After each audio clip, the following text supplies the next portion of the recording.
Good evening. You're listening live to the Extreme Movie Show. I'm your host, Rob, broadcasting to you from the Pinos Palace, just west of Orlando, Florida. I am in the Extreme Studios with RDV from the Great Midwest on the line with me tonight. RDV, I've got a flash flood coming here. I was just coming back from my ultra obscenely expensive personal customizable gym that I like to go to for my powerlifting. And on the way home, there was this flood going across this thing, and I was in a tank carrying some nitroglycerin that was leaking. And I might be getting this confused with tonight's movie, Sorcerer by William Friedkin, the Exorcist guy, who also did, by the way, Bug about 15 years ago, which is a kind of interesting film there, too. This is an interesting film. It's one of the ones that most people don't know exists. They don't really talk about it all. You and I have kind of talked about it before, could have swore we've done it or maybe mentioned it. Was this a first watch for you? As a first watch for me. As we talked about this last week, or I was probably on Sunday, we were talking about movies, and I come across this just by accident by a YouTube recommendation. Mm-hmm. The guy did it says like the best movie that you've never heard of. Right. And I don't know people by names like William Friedkin, but once you start looking into who this person is, the creator of The Exorcist, and you see similarities what he did in The Exorcist and here too. Yes. That's why I chose this scene here. Scene right here is like a 5 to 6 minutes of just nerve-wracking just experience. They basically the gist of this movie, it's basically these guys, 5 different guys come down to South America, escape being persecuted because one's an Arab terrorist who basically blows up a building in Jerusalem or Israel over there, flees. Another guy is a bank robber who hit a Catholic church that was owned by a mobster, so he has to flee. And then you get another guy who's basically from Paris, he was embezzling, so he flees. And he's like, get all these guys with different backgrounds, and they're kind of like a group of misfits forced to work together. A plan to take 5 crates of unstable nitroglycerin, which is already leaking. Which it's like they show you one guy flicks his finger and the drop hits. It sounds like gunshots, and they got to get this 200 miles through a treacherous jungle with horrible conditions. Just following this map, and they're going to use the nitroglycerin basically to stop this oil refinery that exploded in an accident to put the fire out. And so they're promised $10,000 each, plus papers, like a permanent papers to be in the country. And I gotta tell you, man, for the first hour in the movie, it's okay. I'm gonna tell you right now, it's kind of a slow drama thriller to me. Yeah, not really an action film. It's not an action film. It's a drama / thriller. And as these guys get further in the movie, basically the movie picks up basically right when they go an hour and 16s, and it's a 2 hour movie. 2 hours movie. Yeah, it's basically the third act. Yeah, the third act, and man, this scene right here was just so nerve wracking. Oh my god! Did you catch at the beginning when they tried doing the character introductions of these guys? Yeah. That they were all fuck ups and they did something horribly wrong, and they all did the classic World War II Nazi thing where they escaped to South America because you could do that. Yes, you saw the Nazi flag symbols or tender. Yep, the bird thing. Anyway, so yeah, they're all fuck ups and they're all escaping here to down to Argentina, or not in Argentina, they're near Morocco or yeah, it was just intense. They get to the bridge scene here. Roy Scheider. I keep wanting to say Schneider because that's the other German. That's the other spelling of Schneider. So I've never heard anybody had Scheider. That's weird. It's always like the Schneider thing. But anyway, him having this other guy who killed another guy's place to get the money. He forces him out on the bridge, and the guy's scared shitless in a rainstorm, like a monsoon. The flood of water is coming down the river, and then the rickety bridge is like, dude, you're gonna fucking get out there. You're gonna basically lead me across this. Guy's like, okay, and you see how it is. They start swinging back and forth. Boards are breaking and they creep along this thing. They don't drive fast. They creep along. So the music, just the constant rain, board snapping, the close-ups of the tires going, and then the boards snapping like this, going across. these two guys make it across. Then we get to the French guy and the Arab guy. Oh my! I almost had a heart attack. Well, let's back up a little bit because that is some of the most compelling 10, 15 minutes I think I've seen on TV or movies in a very long time. I'm taking a different kind of look at this film being the 80s guy and you the 90s guy age-wise, where I go, this is like I mentioned to you before, Steve McQueen's movie Papillon is not about guys that are bad dudes and get arrested and all that. It's a philosophical movie. It's about how you perceive life and how you choose to aggress on it, right? And some people probably don't like that take or want to introduce religion into it. I'm not choosing to look at this movie in a religious way. I'm looking at it as you're right. You've got four men, all from varied backgrounds, that have very strong beliefs. One already killed one of the other guys. Yeah, and they're not good guys. So what happens is it's like purgatory in a way. This is like a philosophical film. We don't necessarily love these guys or like these guys, but we know they're, I guess, professional or good or what they're in. Roy Scheider's a driver and gets caught into an accident. So the thing with this film is it's very, I don't want to say violent because there's violence in it, but it's very gross. Like the accident Roy Scheider gets into as a driver, which is an accident, literally, even though he's driving for the bad people. He's a getaway driver. Yeah, he's the getaway guy, right? That was pretty violent. And so we see all this kind of stuff. Friedkin doesn't fuck around when it comes to making you feel stuff. And he's very good at doing that intellectually. And so what happens is they're in the shithole town that literally it is a shithole town, literally. Like, it's like the poorest of poor.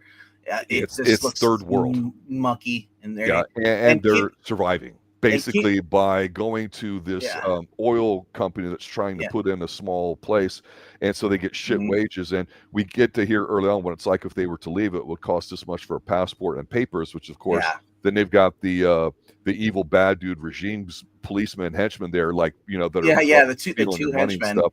So they literally get one of those things where like it's a bunch of people. Hey, what can we do? Well, there's an accident unintentionally at the place where the thing catches on fire, and it's horrific.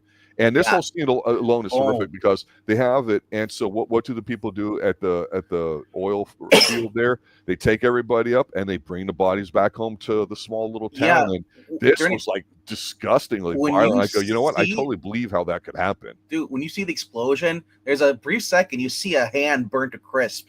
Yes. Sticking out. And then he said, as they bring him back in the back, one of these trucks here, the whole crowd, people are rioting and stuff, and they're trying to attack the soldier and stuff, and then one of them sees they pull the tarp off and they see the charred skeletal remains, and then they kind of like go, dude, like stop, like everybody stop, and they bring him out. But then after that, they just start like rioting again, and I'm thinking, why isn't anybody using their bullets? Because they'll stop. When you start shooting people run away. Most people are not fearless, go toward and check them over, Yeah, but that's mob mentality. Once they got to that point, you saw what happened, they overcame them really quick and it was done well. You saw, then you see the funny thing is, so these guys didn't fire a single shot whatsoever. They just, they got pulled over out the truck, and here comes the other guy on horseback, and like they're firing their guns in there, and then they get pulled off their horses and killed pretty much. It's something like it would have made sense for them to stay back there and just start open fire. But at the time, it's third world. What do you really know? How many times you got to deal with the peasant uprising? Yeah. And you really are trying to do the right thing. You're trying to give the bodies back to the family members. Yeah. And you can tell these are all extra, like people from the town or whatever, right? You made the comment about how this movie was very expensive. People really got sick, and you could believe it. Half the crew. Half the crew. And the thing with this film is when you watch this film, you go, I feel gross. I feel disgusted watching it. People live in those kind of conditions. I would not want to live in there. It's very effective that way, where you're just, it's like, oh, this is disgusting. The way people are dressed. When they're getting the bodies wrapped in plastic, came up to them and they're all crying. You're like, damn, they did a really good job here. A plus, William Friedkin. Yeah. So basically, the story was basically it was a horrible shooting experience. Roy Scheider and the rest of the group guy were up for like 3 days. That's when you see them. They're all grimy. They hadn't showered. They're hot. They're sweaty. And they're exhausted. That's what you see. Everything is like they just look horrified, like they've been there and they're done. And then half the crew, filming crew, production crew, got sick, either injured or they got gangrene. Now you wonder why gangrene? The swamp. This scene here, all the humidity. Yes. Yes. So it makes sense. But I was just like, man, it's just a filthy, disgusting. This is a gritty movie. When they say true grit, this is the grit, not the freaking Western movie. This is the true grit right here. The Roy Schneider's character, like, basically just no matter what, he wants to see this through. And you don't know it until the end, but he is the main guy. Correct. Because what happens is the company says, they go through a real quick explanation of, well, if we're gonna have to shut it down, we start it down today, we're gonna save money. We've got about a week till the next ship comes. We have to get this filled. So what can we do? Well, we need to get nitroglycerin from the blah blah blah camp, like 200 miles away. Get it in here. We can use that to blow up, part of the burning fire there to kill it and everything too. So basically, they sit there and say, okay, we'll pay you a lot of money. Then they ask for volunteers. But what they do is they go through a trial of having people learning to drive the trucks. Because I know you've got some heavy machinery background experience. I don't really have that much. Maybe it's all some stick stuff on warehouse, but not the big stuff, right? It's all stick shift. They want people who know what they're doing because the vibrations alone could set off the whole entire box. And you're driving over mountains, you're driving in weather, you're driving rocks, up and down, stuff like that. Yeah. So even though these guys kind of know who each other are, in that they know that they're an educated male of whatever age, you can spot. You can be skinny and mucky and disgusting. You're still going to stick out from third world people, and they do. Yes. So it turns out they just happen to have all had pretty much a good driving skill, and they end up together being the 4 or 5 people that are going to do it because they're going to take 2 trucks. Back in the 70s, a lot of people were driving stick shift. Yes, so absolutely. You were raised stick shift.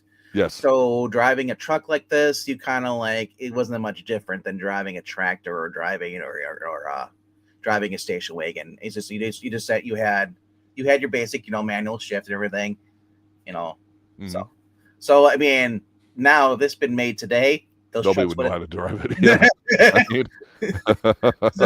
so they have even automatics. Push button start. No. Here's a cool thing though. When they do, key fob. It's like beep beep. No, when they actually start, they select the guys and bring them in there. They go to like this junkyard where they have all these different trucks, and we get to see the A-team. The A-team scene. Yep. Oh my gosh, it's great. I was just like welding here, change filter, look at tires, and just drain the oil and stuff, and like. I like that too because it wasn't here's a truck, go get the stuff. It's okay, guys, you got to drive it, but here's all the broke shit in the town. You got to figure it out on your own. They put the lights on everything on top of the truck, and just took the doors off, put the big mirrors on so they could see. Oh man, and I know why the doors are off, right? In case they had the bail. Exactly. No. Exactly. Yeah. Because so there are 2 teams. You got the Frenchman and the Arabman who are on one team. They all don't really like each other. I thought that was hilarious. But here's the thing: Friedkin does stuff like this, and if you notice, at the time, going back into the 70s, this is, you've got the Frenchman and the Arab who definitely don't like each other. He is a friggin' terrorist and all that kind of stuff. French, is a lot Catholic and a lot Protestant. But at that time, that was, no pun intended here, it was a very explosive dynamic to put them together, and it builds up for some of the tension later. Well, yes, and this is the fact that these 2 realize, hey, we're not in our countries anymore. None of that shit matters. Right. We're trying to get you survive here. They're in the jungle, and so there's 2 teams each. And they once when they first were hired, they realized that one of them was gonna be a backup in case one explodes. Mm-hmm. So they really want they raise up the money and all that stuff, price, adding on the citizenship is a guaranteed citizenship. And so if this is back your mind, you realize whenever there's 2 teams, they're going through this, someone's gotta die. No one's gonna live. But did you even know who it was gonna be? So they really throw it at you. There's this first scene here when they're first. You got the Arab and you got the Frenchman or are going across this board here, and there's a sign that says, the map says "Good luck" from Scheider because he already got across. So they're going through, and then basically the Frenchman's like, "Dude, I'll guide you." The Arab's like, "No, I'll guide you." He's like, "Get in the truck." He gets in there and they're driving. There's a cheap steep up cliff down there. They don't want to fall off. The boards are breaking and sliding off, and this little main bridge. It's like goes like this and it turns. It'll go around, and the front left tire drops down. Yeah. And they're like, oh, it's like, oh, so it's like they said every time they cross a bridge or something, it is just like, hold your breath, because it's like, you know, and like, is it a scene where they're gonna die? Are they even gonna make it the bridge? So these guys, by gunning it, are able to get the tire back up, and they drive. So then we get as they're driving through, and all, they get to like this fork in the road, and Schneider's like, hey, we should go this path. He's like, no, let's stick to the maps as a Frenchman, because we don't know what's on that path. So they go. So he's like, well, fine, we'll go down this path. And as Schneider is like, he's like, we went down the wrong freaking path, because they get to this rickety bridge, swaying, and this looks like the bridge from Temple of Doom. Exactly. I don't trust it. And so they get through, and he's this scene right here where he's driving across. It's swaying across. They can only drive straight when the truck's straight. Otherwise, it's leaning, swinging back and forth. Mm-hmm. And so they finally get through, and they're like, oh, finally. So then we get to the Frenchman and the Arab man's turn. And I'm thinking, this is where they bite the bullet. They have to bite the bullet here. Like, there's no way they're going to make both cross. And as they're going across, the Arab guy falls through the bridge into the water. And I'm just like, oh my gosh, that guy's gone. Because the waters are rising like it's a flash flood. Yeah, everything's rotted. And they do a great job of it looks rotted, right? And they keep showing and he has to be out there to kind of guide him across. So he's got a dangerous job being out there too, being a spotter. So as the guy is trying to get on the bridge, coming up, and he's telling the guy, where? And stop. And the French guy just keeps pulling forward. Where are you? I can't see you. He just keeps forward. I'm like, is he going to run over him? I thought so too. Oh, it really looked like it. Yeah. So then a big old branch of debris comes down, smacks up against the truck. It's pinning, and the Frenchman's out there trying to chop it down. The other guy gets the winch, ties around this branch of this tree trunk after military crawling down there, barely gets there. And you're like, what is he attaching it to? And I'm like, oh no, he's attaching it to the bridge that holds the rope up. That's what it looked like. And as he's trying to drive forward, and you see how the rope's getting ready to splinter, it's ready to break. And you see what's attached on the shore where the Arab guy is. Mm-hmm. It's like leaning forward. It's getting ready to come right out of the mud of the whole bridge. And they're like, oh, they're gonna die. And I love how they like at the very last second. It's like after 6 minutes of watching this, it's like something happens and they cut away. And the next thing you know, they just show Scheider and the other guy who've come across a big old tree that fell down during the storm in the middle of the road. Like a rainforest tree, man. Red oak. Well, this is one of those things that reminds me of almost like a Greek or Roman story back in the day that was like left lessons, because this tree is so big that, and it's blocking their path, and they've overcome so many obstacles to this point. How are you going to get through here? It's too big to chop. Yep. They both kind of lose it. They don't trust each other. The one guy's got a gun. Yeah, he reveals he has a gun, the guy who killed the other guy. And so again, they don't need as much. They don't need all the nitro. They just need some of it. So they figure out a really ingenious way of blowing the tree up, and it works. Two guys come out of the woods after he fires 2 shots at Scheider. Mm-hmm. And I'm thinking, oh, is this a plan? Just to rob him? Or like, was this guy who's working with it? No, he's just random guys, and just like, oh. So then you're thinking like, hey, now they're stuck, and Schneider's like, well, no, he's losing. He's got the machetes. Here, you're gonna chop. We're gonna do this. We're gonna go around. And the guy pulls a gun. I ain't doing nothing, and as this is going on, we see the Arab guy walks in. I'm like, oh, was he by himself? Did he survive? They survived? Because he was offshore. But then we see the Frenchman. They both survived. I'm like, I thought they're dead at this point. It was kind of like unbelievable. But they have both trucks. And this is where the movie just gets even better. They thought. You're right, because normally you'd have 1 or 2 tense things and then whatever, and you feel like, okay, let's stop here and let's find a way to finish it, right? Yeah. And they do, but this last part here, which I think is even better than a part you've talked about, and I think it's great. I want to stop for a minute and talk about what the philosophical part to it, because here there's a interesting scene. The one I found the most interesting was the banker, the Frenchman. His woman's writing a story or whatever like that, and of course he's getting dressed and makes some comment about, another soldier and poet, story or whatever like that. And they live in a nice place in Paris. And it's really beautiful to see how realistic everything is where he films stuff on location. It's just absolutely feels like old Paris and all that. Don't skip And the woman is absolutely stunning, and she's middle aged. I thought, wow, what a time to look like a classic lady. And he's in there, and she's like, oh no, this guy's more of a poet because blah blah blah blah blah blah. And you know, the little excerpt she reads is about he's got his hand up and he's ready to drop it to tell everybody to fire like that. And so what does the guy do? And he says, well, did he drop his hand?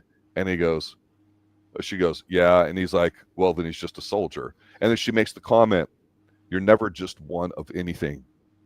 And so he's being the guy thing, like, shut up, woman, in his mind. You could see it on his face. He's getting ready to go out. And then he looks on the counter, and this is where's a guy you feel like an idiot because there's something wrapped there in a box with a little bow on it. And he opens it up, and it's a watch saying, you know, for the first 10 years of our life together or something like that with a nice little engraving in it. And he comes out there. She's really nice and sweet.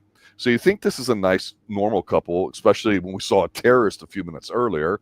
Yeah. But then when he goes out to dinner and somebody calls him, he finds out, no, bro, we're getting ready. We have to call you out here. He's like, well, I'd wish since we've been around 100 years, guys could give us some time to come up with something. He goes, well, this is what's going to happen. He talks to his partner. His partner kills himself, and his wife is having dinner with a friend, and he just leaves.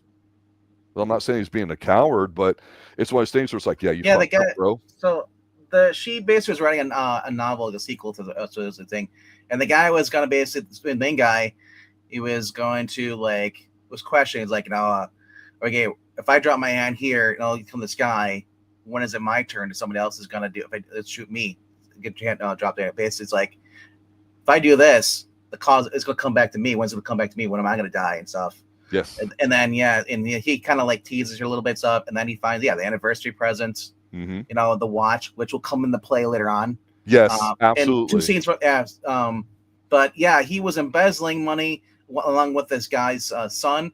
But he's going to go to jail because the rich guy who basically gave the money to him. He did 24 hours.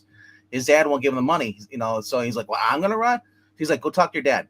Then they go out to dinner and stuff, and then the guy shows up, and says he won't do it. He's like, talk to your dad again. And then he looks at his wife and he realizes, I need to get out of here. This isn't going to work. I got to run right now. So we get to they decide they're going to take one of the boxes and nitroglycerin. The Arab guy basically creates a primitive way of setting off the explosion. They're going to spin a rock, hang it up. They got these. They cut these basically like a teepee over out of branches. They cut down, and hang it over the base of the tree, and he basically they carry the nitroglycerin, put it on there, and they set it on there. So basically, it's on there, and all it takes is one strike, to set it off.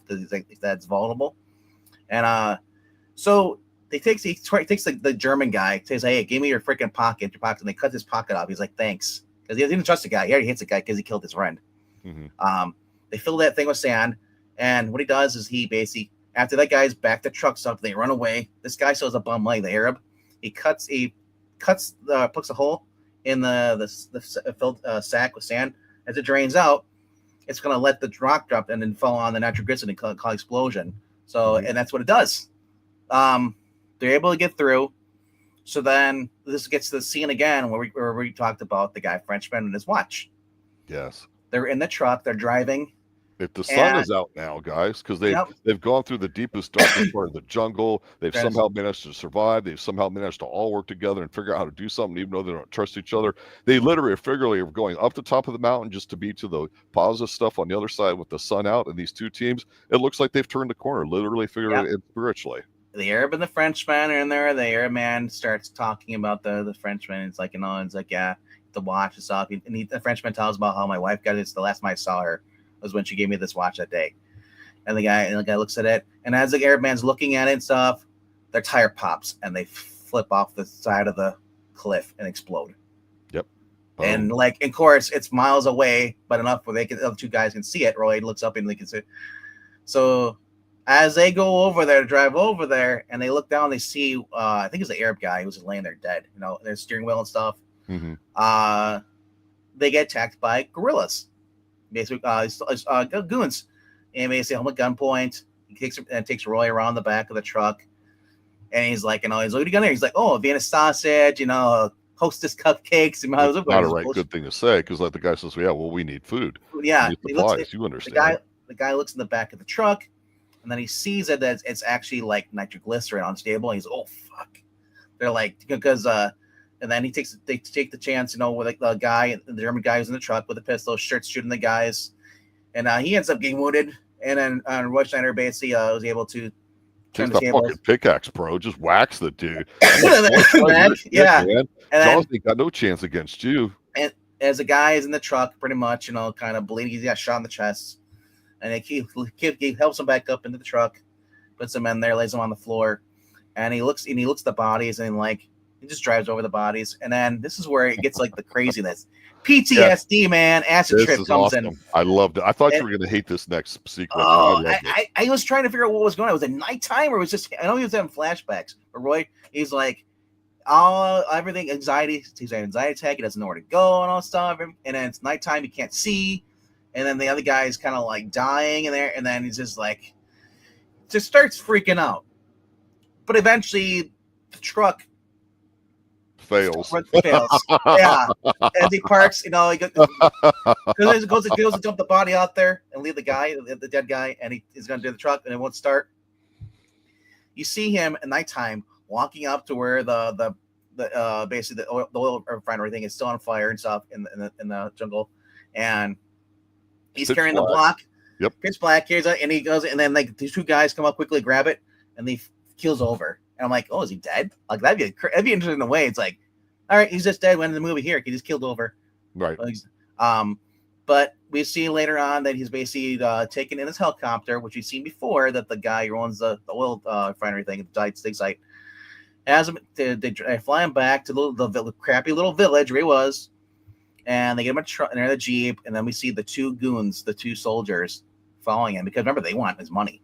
They said, well, if you give you $100 out of your $300, whatever, we'll keep you alive. And now that these guys got, was it 50,000 he get all of it?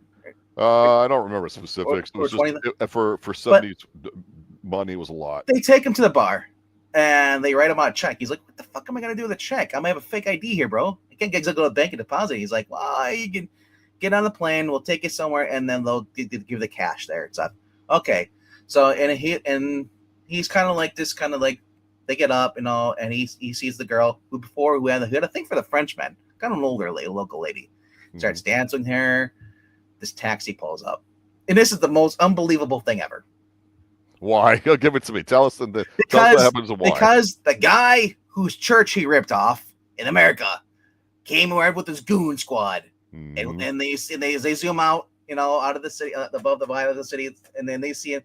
The buddy who basically helped him get out of the country is there too, and he walks in and you hear a gunshot. Now I like to believe that Royce survived, because that is such a horrible ending. It's like, you did all this just to get whacked at the end. That's why I look at it as a philosophical movie, in that the wife with the really wonderful screen time, what little screen time she had with the comment of, you're never just one thing. Anne-Marie Deschodt played Blanche. She is hot, bro. And she's middle-aged, kind of hot, like she can wear jeans and a blouse and it look good. Not like mom jeans or born in 1938, died in 2014. Died at 76 years old. But she was in The Game of Seduction, Never More Forever, The Nail Clippers, Charlotte, Shock Treatment, Phantom of Liberty is a bit one. She was really famous for that. All Euro stuff, it sounds like. Yeah, Euro stuff. The Discreet Charm of Borghese, and then Utopia. So, like I said, the thing there at the end is this: you're right. You didn't know he was going to be the main guy. We kind of, I think, automatically feel that way because he's the American in the group. That's how I took it, right? Mm-hmm. And plus, we know him from Jaws. Let's be honest. Yeah. Of course, he's been in other stuff before that too. So he's not new. He'd been around for quite some time. So to me, I kind of get that. But at the end, that's the whole thing. Is okay. No matter whatever you've done in your life, sometimes you get an opportunity. I'm not going to say even to redeem yourself, but just to say, you know what, I can rewrite from this point forward who I'm going to be. It doesn't take away what I've done, good or bad or otherwise, but I can kind of do that. And that's such a really high intense kind of theme to it that you've got all these people, and if you're in a shithole area and a situation comes up and you got a chance to do it, look, the cynical part of this that I really liked was the company. Yeah, they had, you could call it slave labor, but that's kind of how these things work. Someone's going to work there for shit wages, and those are good wages for that time. Did Not you? but the point is these guys Yeah. were like, we're capable of doing more, and they get a chance to do it.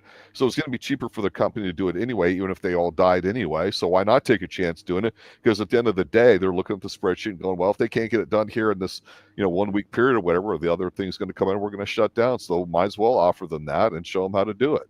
So that there's all so many different like levels of society kind of stuff going on here. That's great. That it's not important to me that he went, that I don't say when, but he lives or he dies at the end. But I think he needed to do that to kind of remind you as the audience that, wait a minute, just because he did something there that you could deem heroic and all that, doesn't mean that he's a good guy. You know what I'm saying? That's the cynical part to this movie that I think is really, really good, that maybe some people don't like. And I don't know Friedkin well enough to know if that's how he is, but he does all the psychological shit. I gotta ask you though, you being the older guy who probably grew up watching TV back in the 70s or late 80s. Definitely watched TV in the 70s and movies. Yeah. And with your dad, and dad probably had it on westerns or cop dramas and all that stuff. Did you recognize the guy who was running the oil refinery, the American? Not immediately. Ramon Bieri. He is basically was on NBC's sitcom called Joe's World. And then he was doing he was on Maverick with James Garner. Okay. Yeah, he played Lieutenant Barney Varick in the NBC drama Sarge. He was in the movies Badlands, Sicilian, The Grasshopper, Grandview, USA. He was also in the Reds, and then also in Andromeda Strain. Dude he had over 100 different TV show appearances. Daniel Boone, Gunsmoke, Little House on the Prairie, Bonanza, Y50, Kolchak the Night Stalker. Okay, Kolchak, Buck Rogers, 25th Century, Dukes of Hazzard, Partridge Family, Hogan's Heroes, Quincy's M.E. Mannix, Knight Rider, and he was recurring roles in room 2222 as the vice principal, and also in Saint Elsewhere. He also appeared in the final chapter, first episode of the NBC series, Quinn Martin's Tales of Unexpected. Quinn Martin, the guy that made The Fugitive. Oh yeah. Yeah, then, Quinn Martin production. Yeah, this guy was in a lot of stuff, TV series and discography. Jeez, I just as I said, I love watching some of these older films, because sometimes you get the really older actor, and it's and you realize we always talk about, what was it, as Ed McGinley or whatever the guy is. What was the guy? William. What was his name? William something? William Brimley. Wilford Brimley. Yeah, guy. He was in everything. This guy. Yeah, diabetes guy. Raymond Bieri was the guy before him. I was always in a lot of things too. I said, it's crazy. Every generation has one guy who's in everything. Yeah, here's the thing with the movie. I know you said you don't like the ending, and I can. Well, I know, and that's the ending. I says it's determined up to you, because we don't see what happens. We hear a gunshot, so we don't know. Right. Yeah. I don't think people like the movie because of that, though. Because of the, to me, it can be a little bit spiritual and the trippy stuff there at the end and all that. I liked all that. But here's the thing with the movie that I think where it's really awesome. One, it just fucking looks great. And it's disgusting and you feel everything. But how do you get so much tension out of somebody driving over a bridge? Because it sounds kind of lame and boring. But here's the thing. When you're watching this film, ladies and gentlemen, no CGI, no bullshit, no funny you're watching people in the rain do this shit. When they're driving, the way they film the wheels slipping off the sides there. And if you've ever driven in mountains, which I've done once or twice and will never ever do it again in my life, unless my life depends on it, terrifying. I've had goats and rocks fall down. Fuck that. It's terrifying. Somehow this guy has an eye to capture it and make you feel that even when they're just driving on the road, right? I mean, we all probably been on small roads where, it's a one-lane road, so you got traffic coming both ways. You don't know if somebody's coming around the corner, or if you're up in the mountains where you got snow, you're going to have the runoff where you hopefully try to land if you lose control. I mean, this guy just builds it, to your point, when it gets to the bridge crossing scenes. We think those are going to be the highlights because naturally we think they are, but it gets even better. It's a tremendously beautiful film to watch, and just very icky in a way, like I say, and it's just damn it, you make me feel all uncomfortable watching. How good of a director are you to be able to do that? Yeah, so Friedkin talking about the title for the Sorcerer, he said, usually the Sorcerer is an evil wizard. In this case, the evil wizard is fate. The fact that somebody can walk out of their front door, an hurricane can take them away. An earthquake or something can fall through the roof, and the idea that we don't really have control of our own fates, neither our births or deaths, and something that has haunted me since I was enough to contemplate something like that. Mm-hmm. And he said more about, I wasn't prepared for my success or failure when this movie. I felt buffeted by fate without any control over my destiny. That's one of the themes of Thor's story. No matter how much you struggle, you get blown up. It's about revenge, vengeance, betrayal. This is how I feel about life. Life is filled with betrayal, false promises. Fate is waiting around the corner to kick you in the ass. But then somebody tried to say like that this was a remake of Wages of Fear, and yeah, and William Friedkin said it's like it's not. It has nothing to do with that. It's a totally different movie. Yeah. Yeah, just like the originally it's what they said is like he originally conceived Sorcerer as a little of a $2.5 million in between movie, a stepping stone to realize in his next major project, which would be the Devil's Triangle. Then the planned up follow to the which was then the planned follow to The Exorcist. Yep. Spielberg the point already they made Close Encounters of the Third Kind, which presumably nullified the project. Then Peter Biskin theorized that Friedkin had always seen Francis Ford Coppola as his competitor. So when Coppola headed the Philippines to direct Apocalypse Now, Friedkin went to Latin America to shoot Sorcerer. Like it's crazy how little things like that. But yeah, and that's also a thing at the time too, right? I mean, I know Anthony in chat's talked about it's a shame this came out around when Star Wars did. And here's the thing with Star Wars that I clearly recall: ton of marketing for it, ton of like crossover merchandise kind of things and all that. But I mean, this is when things to me went nuclear. It's not as Jaws, you could argue, but really a year or two later here with Star Wars was the big thing. It's certainly for anything fantastical, and of course what would turn into our current generation of CGI comic book movies. But even then, it was still a bit of an unknown because what is it? Science fiction at this point had been literally science people with science fiction stories, hardcore stuff that you would see on old shows like, Twilight Zone and other things that were really hardcore. And, I've only breached the subject about actual science themes versus space opera, right, which we haven't even gotten into. Mm-hmm. And so this movie here, like I say, it's not an action film. It's not, with the title Sorcerer, a mystical film, which I know some people might think of it that way. It was the name of one of the two Jeeps. Do you know what's funny about this, though? As I look more about it and read about this is based off a treasure of Sierra Madre. That's Madre? Madre. Yeah, Humphrey Bogart. That's what Roy Schneider's character is based off. A man who moves from America, goes down to Mexico, to get gold and stuff, because he can't go back. And that's kind of what this character was, too, in the same sense. It's kind of like a Bogart-esque film with a little bit more intense action. Or not action, but I mean, like the scenes of suspense.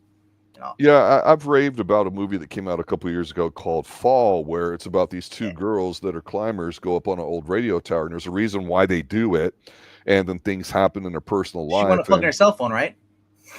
Anyway. No, but you think about it. Don't you remember in the Treasure of Your Mind? He's like, "Well, we see your badges." And it's like, we don't need no stinking badges. I know. And that's here with the paperwork too. The same. It's the cards. I kept thinking. Now that I look at it, it's like, well, because they got the juice and they're going to extract what resources they can, right? Yeah, this is great. It's like I said, it's just like I said.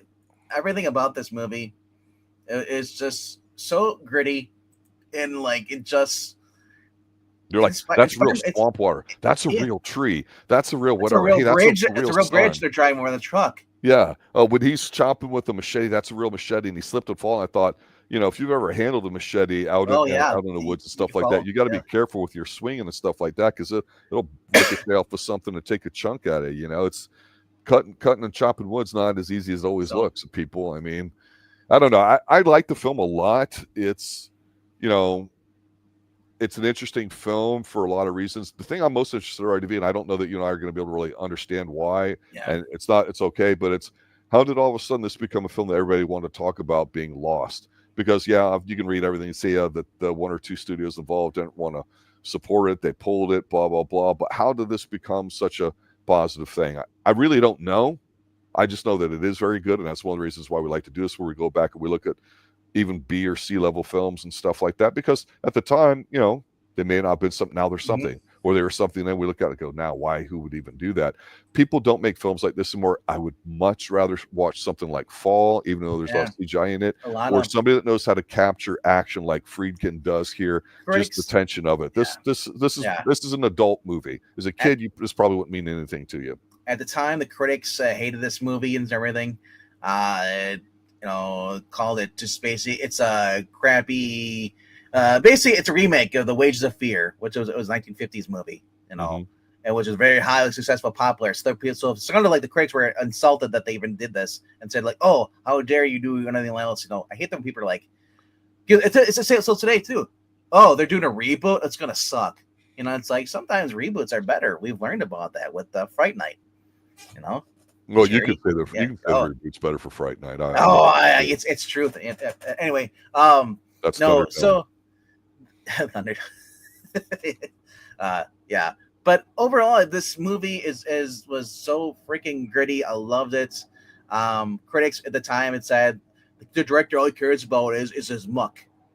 You could barely see anything, and all it is just muck and grit. It's like that's the point of it. Life's dirty. Life's messy. You make mistakes, and then you crawl through hell to try to redeem yourself. And sometimes, karma gets you. You think you can escape hell. Yeah.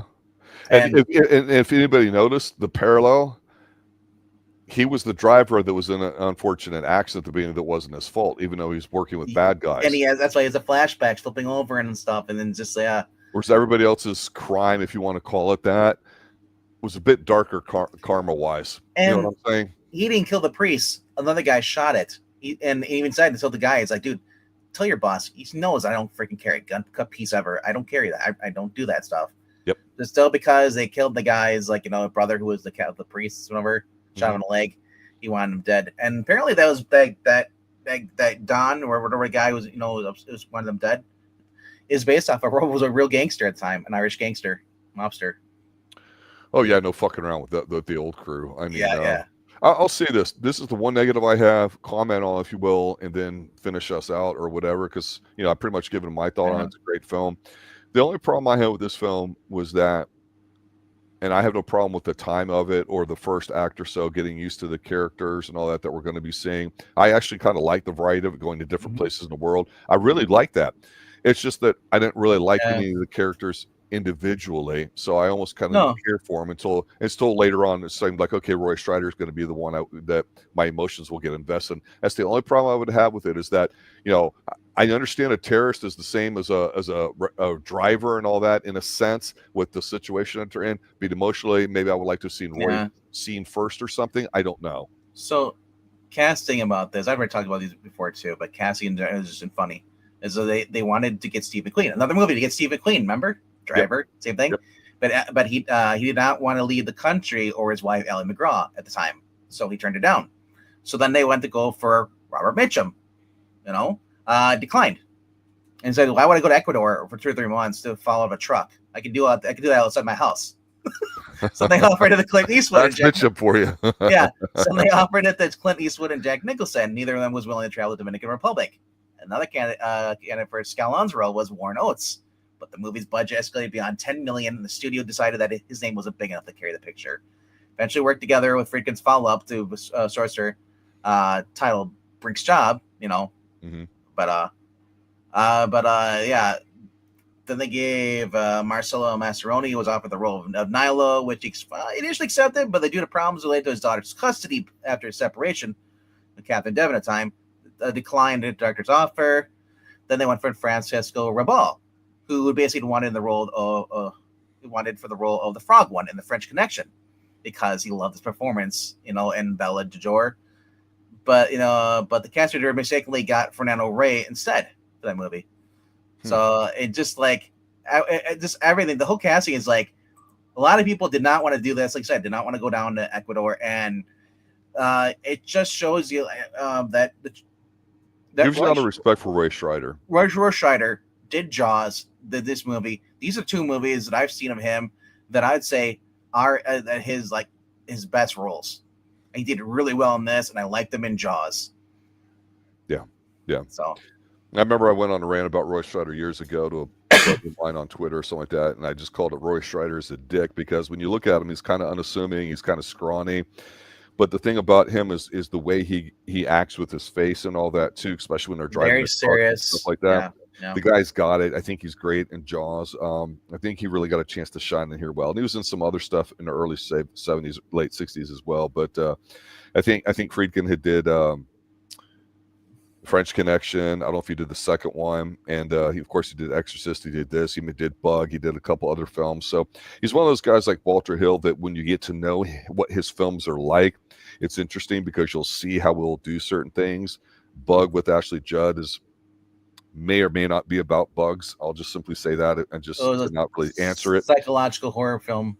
Kind of, sort of, yeah. You know, And Friedkin does that too, right? Because honestly, you can have a little girl like puking green and saying she's whatever and have an exorcism and all that, but he's really trying to say, I think, other stuff in that film or whatever. But somehow Friedkin's got that ability to psychologically get underneath your skin and behind your eyes and just kind of make you feel whatever. And that's the whole purpose of being a director, is that you have a vision for something. How do I make this movie look like I'm communicating my aspect of this movie with it? And he was extremely successful with this. Again, it's very beautiful. Wow. It's cynical. You look at it a lot of different ways. It's not just a bubblegum, martial arts movie, let's say, that you're not going to remember 10 minutes after watching it. This is a very serious kind of film. Some people wouldn't like it, and I can understand it, because I wouldn't call it fun. I really would not call it a fun film. He had 4 spouses, man. He married 4 times, man. William Friedkin. 4 times a charm, maybe. Right? Well, the last one, he got married in 1991 to Sherry Lansing. She was the 4th one. And then, a lot of them were like 3. And that's how it is. A lot of the movie stars and stuff, like they have 3-year marriages, and that's done. It's hard to have a normal lifestyle when you're not in a normal situation. When you're going to the Dominican Republic, the film stuff like this, and you bring back like gangrene. Anyway, fantastic. It's a fantastic movie. If you've never watched this, it's one of the movies, because of rights, it's also hard to find too. I found a copy on YouTube. There is one that's, kind of really bad. It's on an archive, and I didn't see good quality of this film. Yeah, you have to, especially the scene with the rain here. Yes. Oh my God, it's so good. The muck, all that stuff, the glycerin, all that stuff. It's just nerve-wracking, and just that HD. When you see the sweat dripping coming off of them, you need that experience, because you can almost smell them. How bad they probably smell, but the whole town. And here's the thing too: when they first go, they show into this town. There's already dead people on the side, laying there dead. Yep. They just like, and then no one's removing the body. They're just dead. And it's just brutal. Like, it's like, can I get a Coke? Sure. Oh well. Friedkin's not fucking around with the movie. I got to give him props for that. He went for it, and he got there. That's all I'm going to say. My question is, was that part of the crew? All right. So good night, everybody. We're gonna right here. If you guys have done so, please click like, subscribe, do all that fun stuff. Anthony, thank you for showing up. Anybody else who might be watching and just not commenting, we always appreciate hearing people. Leave a comment down below what you thought of the movie. And we'll see you guys on Sunday at 7 p.m. Eastern for our next movie review. Till then, later, guys.